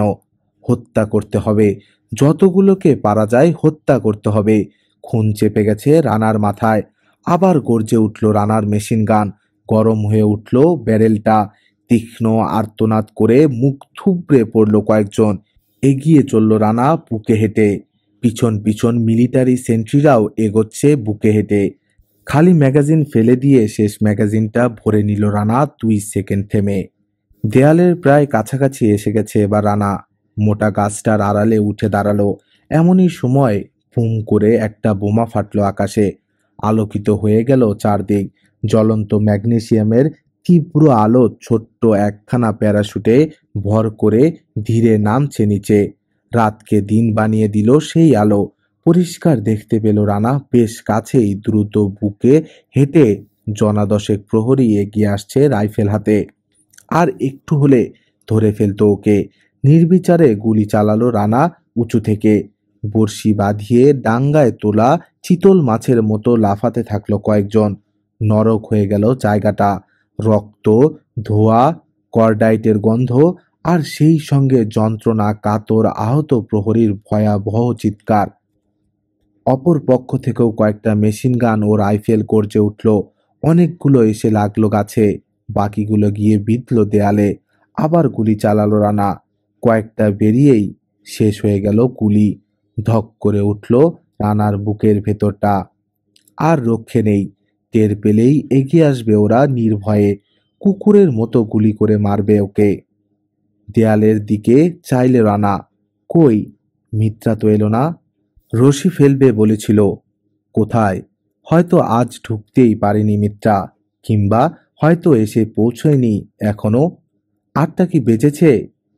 আবার নাও তো আসতে পারে মিত্রা। রানার বন্দি হবার খবর যদি ওর কানে গিয়ে থাকে, তাহলে হয়তো আসার প্রয়োজনই বোধ করেনি সে। শিরশির করে একটা ভয়ের ঠান্ডা শিহরণ ওর মেরুদণ্ড বেয়ে উঠে এলো উপরে। আর রক্ষে নেই। মিত্রার উপর নির্ভর না করে সোজা গেটের দিকে যাওয়াই বোধহয় উচিত ছিল। এক্ষুনি ওরা টের পেয়ে যাবে রানার হাতে আর গুলি নেই। ধীরে ধীরে এগিয়ে আসছে ওরা, আর অবিরাম গুলি বর্ষণ করছে। প্যারাশুটে চড়ে ম্যাগনেসিয়ামের আলো নেমে এসেছে অনেক নিচে। পুকুরের মধ্যে পড়েই দপ করে নিভে গেল আলো। অন্ধকার হয়ে গেল চারদিক। গুলি বন্ধ করলো সিপাহীরা। ঠিক এমনই সময় পেছনে সরাত করে একটা শব্দে চমকে উঠল রানা। মিত্রা না তো! লাফিয়ে উঠল রানার হৃৎপিণ্ড। ছুটে গিয়ে দেয়াল হাতড়াতে আরম্ভ করলো ও পাগলের মতো। সত্যি রশি এসে পড়েছে দেয়াল ডিঙিয়ে। দ্রুত উঠতে আরম্ভ করলো রানা রশি বেয়ে। মাঝ বরাবর উঠতেই বুম করে আরেকটা শব্দ এলো কানে। দিনের মতো আলোকিত হয়ে গেল আবার চারিদিক। দেখে ফেলেছে এবার ওরা রানাকে। হৈ হৈ করে এগিয়ে এলো ওরা। কয়েকটা গুলি বিঁধল এসে আশেপাশের দেয়ালে। ছিটকে ইটের গুঁড়ো লাগলো রানার চোখে মুখে। আবার কয়েক রাউন্ড গুলি এলো ছুটে। ইউক্লিপটাসের মিষ্টি গন্ধ এলো নাকে। লাফিয়ে এদিকে পড়লো রানা দেয়াল থেকে। নামলো বটে, কিন্তু নেমে আর উঠতে পারল না। অসম্ভব চোট লেগেছে পায়ে। ছুটে এসে ধরল ওকে মিত্রা। বহু কষ্টে টেনে নিয়ে গেল গাড়ির কাছে। পেছনের দরজা খুলে সাহায্য করলো ওকে ভেতরে ঢুকতে। কোনো মতে আছড়ে পাছড়ে উঠল রানা সিটের উপর। খানিকটা হুইস্কি দেব? সঙ্গে আছে। শিগগির গাড়ি ছাড়ো মিত্রা। হাঁটুতে হাত বুলাচ্ছে রানা। গাড়ি ছেড়ে দিল মিত্রা। প্রহরী দুজন অবাক হয়ে চেয়ে আছে। এদিকে এত গোলাগুলি, চিৎকার এবং সাইরেনের আওয়াজ শুনে ম্যাগনেসিয়াম ফ্লেয়ার দেখে টের পেয়েছে ওরা ভয়ঙ্কর কিছু ঘটছে ভিতরে। দূর থেকেই হাত তুলল ওরা। এই অবস্থায় গাড়ি ছেড়ে দিতে পারে না ওরা। ড্যাশবোর্ড থেকে একটা পিস্তল বের করে রানার হাতে গুজে দিল মিত্রা। .32 ক্যালিবারের রণবীর পিস্তল, ভারতের তৈরি। লুটিয়ে পড়ল দুই প্রহরী কাকর বিছানো রাস্তার ওপর পেট চেপে ধরে। মিত্রা নেমে গিয়ে সাদা কালো পেইন্ট করা ভারী পোস্টটা তুলে দিল। তারপর ব্যারাকপুর ট্যাঙ্ক রোড ধরে ছুটল হিন্দুস্তান অ্যাম্বাসাডার ফুল স্পিডে। 6 সেপ্টেম্বর 1965। রানার সুটকেস নিয়ে এসেছে মিত্রা গাড়িতে করে। কয়েক ঢোক হুইস্কি গিলে নিল রানা। কিছুটা মালিশ করলো দুই হাঁটুতে। খিদেতে জ্বলছে পেট। সারাদিন কিচ্ছু খাওয়া হয়নি। কিছুটা চাঙ্গা বোধ করলো হুইস্কির কল্যাণে। গাড়ি তখন বারাসতের পথে ছুটছে 70 মাইল স্পিডে। স্টিয়ারিং ধরে স্থির হয়ে বসে আছে মিত্রা সেন। চলল ওরা বর্ডারের পথে, কিন্তু সেখানে পার হওয়া আরো কঠিন হবে। যুদ্ধ বেঁধে গেছে দুই দেশে। এখন দুই দিকের সীমান্ত প্রহরীরাই সদা সতর্ক। হিন্দুস্তান থেকে যদি বহু কষ্টে বেরোতে পারে, তবে মারা পড়বে গিয়ে ইপিআরের গুলি খেয়ে। কি করা যায়? প্ল্যান চলছে রানার মাথায় 80 মাইল স্পিডে। তাছাড়া নিশ্চয়ই ইতিমধ্যে সবাইকে ইনফর্ম করা হয়ে গেছে। টিটাগড় থেকে কলকাতার দিকে গেলে এতক্ষণে ধরা পড়ে যেত। ব্যারাকপুর সামরিক ঘাঁটি পার হয়ে আসতে পেরেছে দেখে একটু নিশ্চিন্ত হলো রানা। বুদ্ধি বের করার সময় পাওয়া যাবে এখন। পথের মধ্যেই যে বাধা দেয়া হবে রানাকে, তাতে কোনো সন্দেহ নেই। সহজে ছাড়া হবে না ওকে। বারাসতে পৌঁছে বনগাঁ যশোরের রাস্তায় না গিয়ে সোজা পূবে টাকির রাস্তায় চলল ওরা। যশোরের পথে দুই দেশের সীমান্ত প্রহরী অনেক বেশি তৎপর থাকবে। ওদিকে সুবিধা হবে না। তবে টাকি থেকে পাকিস্তানে ঢোকার তেমন কোনো ভালো পথ জানা নেই রানার। 75-এর কোঠায় উঠল মাইল মিটারের কাঁটা। কিন্তু নিশ্চয়ই দ্রুতর কোনো গাড়িতে অনুসরণ করবে ওরা। এছাড়াও বর্ডারের সৈন্যরা প্রস্তুত থাকবে রানার জন্য। হঠাৎ মৃদু হাসল রানা। প্ল্যান এঁটে ফেলেছ। এতক্ষণে কিছুটা নিশ্চিন্ত হয়ে চারদিকে ভালো করে চাইল রানা। আকাশে কৃষ্ণা পঞ্চমীর ম্লান চাঁদ ঘণ্টাখানেক হলো উঠেছে। পাশে সাদা মেঘের ভেলা। চারিদিকে প্রেম প্রেম রহস্য। খুশি হয়ে উঠল ওর মন। মিত্রার ঘড়িতে বাজে রাত 9টা, আর 10 মাইল পরেই বসিরহাট। এতক্ষণেও কোথাও বাধা পেল না দেখে একটু অবাকই হলো রানা। 2 হাঁটুতে অনেকক্ষণ মালিশের পর বেশ খানিকটা সুস্থ বোধ করছে ও। মিত্রার পাশে গিয়ে বসলো সিট ডিঙ্গিয়ে, কাঁধের ওপর রাখলো একটা হাত।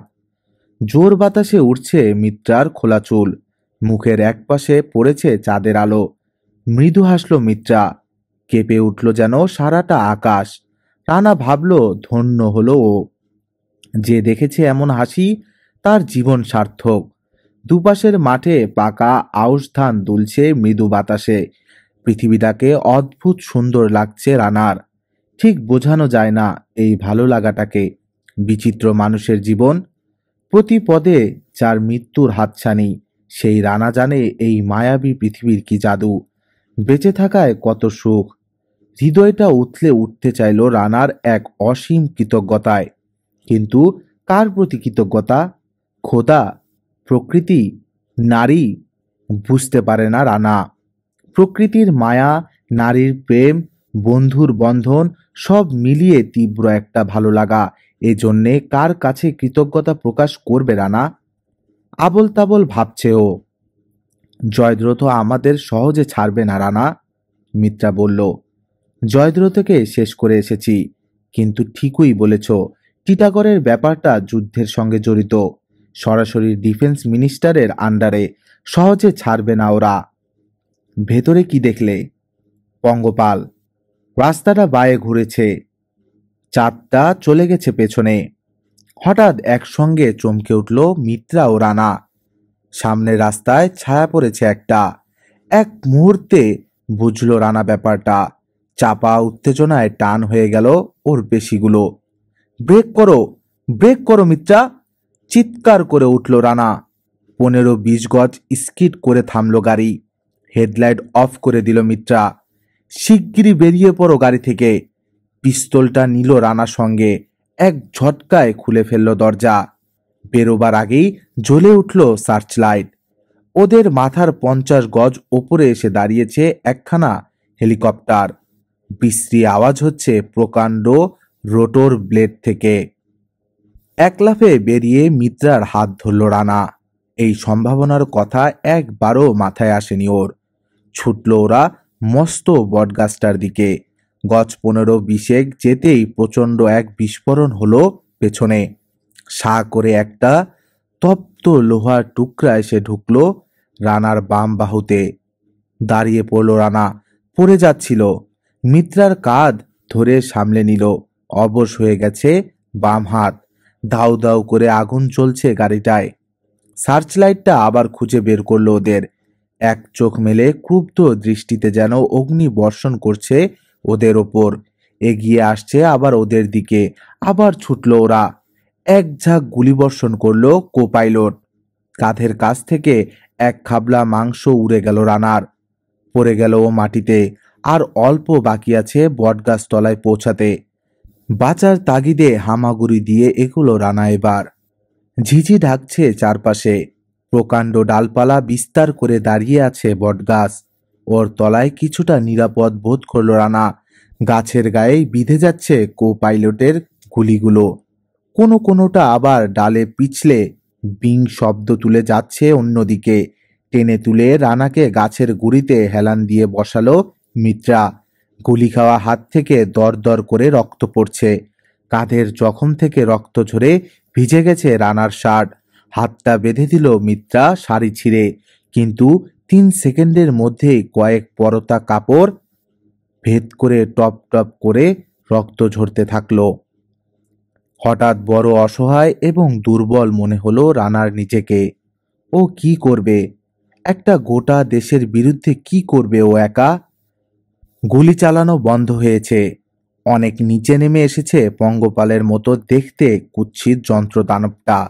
হঠাৎ ছোট্ট কি একটা জিনিস টুপ করে পড়ল কয়েক হাত দূরে। Hand grenade. মিত্রা, আড়ালে চলে যাও, কানে আঙ্গুল দাও জলদি। রানাও সরে এলো বটগাছের প্রকাণ্ড গুড়ির আড়ালে। প্রচণ্ড শব্দে ফাটল হ্যান্ড গ্রেনেড। থেমে গেল ঝিঝি পোকার ডাক। পাতার খানিকটা ফাঁকা অংশ দিয়ে দেখা গেল খোলা ককপিটের সামনে দাঁড়িয়ে আছে কো পাইলট।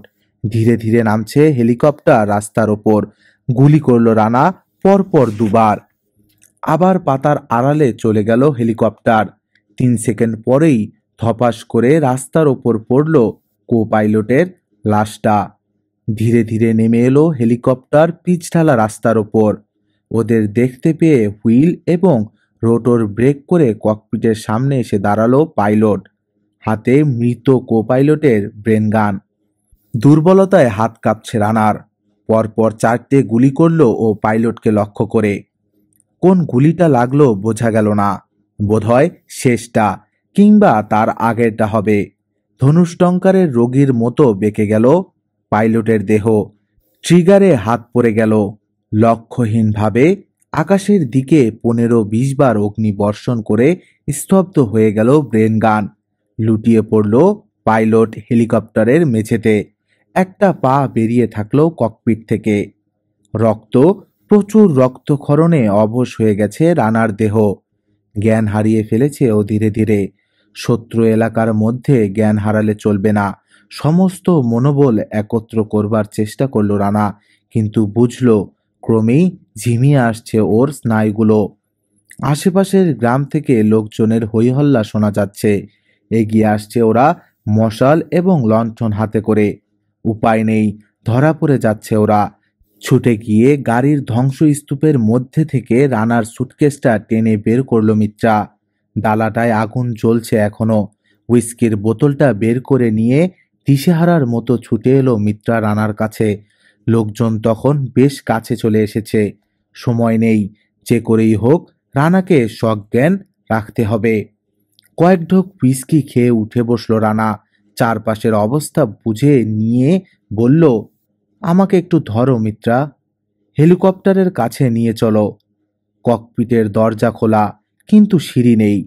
রানার পক্ষে ওখানে ওঠা সম্ভব নয়। মিত্রা ভাবল হেলিকপ্টারের ভিতরে যখন উঠতে চাইছে তখন নিশ্চয়ই কোনো গল্প বানিয়ে বলতে চায় রানা ওই গ্রামবাসীদের। লাফিয়ে 2 হাতে ধরল মিত্রা ককপিটের নিচের অংশ। অনেক কসরত করে আছড়ে খামছে উঠে পড়ল ভেতরে। ওপরে উঠে সিঁড়ি নামিয়ে দিল নিচে। ধীরে ধীরে উঠে এলো রানা সিঁড়ি বেয়ে হেলিকপ্টারের ভেতর। মিত্রা সাহায্য করলো ওকে হাত ধরে। পাইলটের পা ভাঁজ করে ভেতরে নিয়ে এলো রানা। সিঁড়ি তুলে ফেললো মিত্রা। ককপিটের দরজাও বন্ধ করে দিল রানার হাতের ইশারায়। ড্রাইভিং সিটে বসে পড়ল রানা। আমার সিট বেল্টটা বেঁধে দাও তো মিত্রা, তুমিও বসে পড়ো ওই সিটে। কথা মতো কাজ করলো মিত্রা। তারপর অবাক হয়ে দেখলো যন্ত্রপাতি নিয়ে টানাটানি আরম্ভ করেছে রানা। রাডার প্যাডেলগুলো পা দিয়ে ছুঁয়ে দেখে নিল রানা। তারপর রোটর ব্রেক ছেড়ে দিয়ে পিচ কন্ট্রোলের থ্রোটল একটু ঘোরালো। প্রকাণ্ড পাখাটা ঘুরতে আরম্ভ করলো। প্রথম কয়েক পাক ভয়ানক লাগলো প্রকাণ্ড রোটরের ছায়াটা দেখতে। ধীরে ধীরে রোটর স্পিড ইন্ডিকেটরের কাঁটা উঠতে থাকলো ওপরে। টেইল রোটরের দিকে পেছন ফিরে একবার চাইল রানা। ইন্ডিকেটরে যখন দেখা গেল স্পিড মিনিটে 200 পাক, তখন হুইল ব্রেক ছেড়ে দিয়ে আস্তে পিচ লিভারটা ওপরে টেনে থ্রোটল ঘোরালো ও আরো খানিকটা। কেঁপে উঠল হেলিকপ্টার। উড়ি উড়ি করেও যেন প্রকাণ্ড পতঙ্গটা মায়া কাটাতে পারছে না মাটির। লণ্ঠন এবং মশাল হাতে নিয়ে বহু লোক জড়ো হয়ে গেছে রাস্তার 2 ধারে। ধুলো উঠছে বলে নাকে কাপড় দিয়েছে বেশিরভাগ, কিন্তু স্পষ্ট উদ্বেগ দেখল রানা ওদের চোখে। রানা হাত নাড়ল ওদের দিকে। ওরাও ধন্য হয়ে গিয়ে হাত নাড়াতে লাগলো। আরো খানিকটা থ্রিটল দিতেই প্রকাণ্ড পঙ্গপালটা শূন্যে উঠে গেল। 300 গজ ওপরে উঠে নিচে চেয়ে দেখল রানা একবার। তখনও হাত নাড়াচ্ছে সরল গ্রামবাসী। কয়েকজন ঘিরে দাঁড়িয়েছে রাস্তায় পড়ে থাকা মৃতদেহটাকে। আর কিছু লোক চলে গেছে গাড়ির ধ্বংসস্তূপের কাছে। 2 হাঁটুর মাঝখানে জয়স্টিকটা ঠেলে দিল রানার সামনে। সেই সঙ্গে দিল লেফট রাডার। বর্ডার পেরোবে কি করে? অ্যান্টি এয়ারক্রাফট গান নিয়ে তৈরি হয়ে আছে 2 দিকের সীমান্ত প্রহরী। মিত্রার কণ্ঠে উৎকণ্ঠা। হিন্দুস্তান গার্ড কিছুই বলবে না, এটা ভারতীয় এয়ারফোর্সের মার্কামারা হেলিকপ্টার। আর পাকিস্তান গুলি ছোড়ার আগে নামবার আদেশ দেবে। ভদ্রলোকের মতো নেমে পড়ব, ভয় কি। আরো কয়েক ঢোক হুইস্কি গিলে নিয়ে একটা সিগারেট ধরালো রানা। হেডফোনটা লাগিয়ে নিল কানে। আর রানাকে ঘিরে স্বপ্নের জাল বুনে চলল মিত্রা সেন। শুনলেন ভারতনাট্যমের শেষ পর্ব। মাসুদ রানার এই দুঃসাহসিক অভিযানের শেষটা কিভাবে হলো তা নিশ্চয়ই আপনাকে টেনশনে রেখেছিল। গল্পটা কেমন লাগলো জানাবেন কমেন্টে। লাইক দিন, শেয়ার করুন আর সাবস্ক্রাইব করে পাশে থাকুন আরও মাসুদ রানা অভিযান ও নতুন নতুন গল্পের জন্য। ধন্যবাদ সবাইকে। সুস্থ থাকুন, সচেতন থাকুন আর গল্পের সাথেই থাকুন।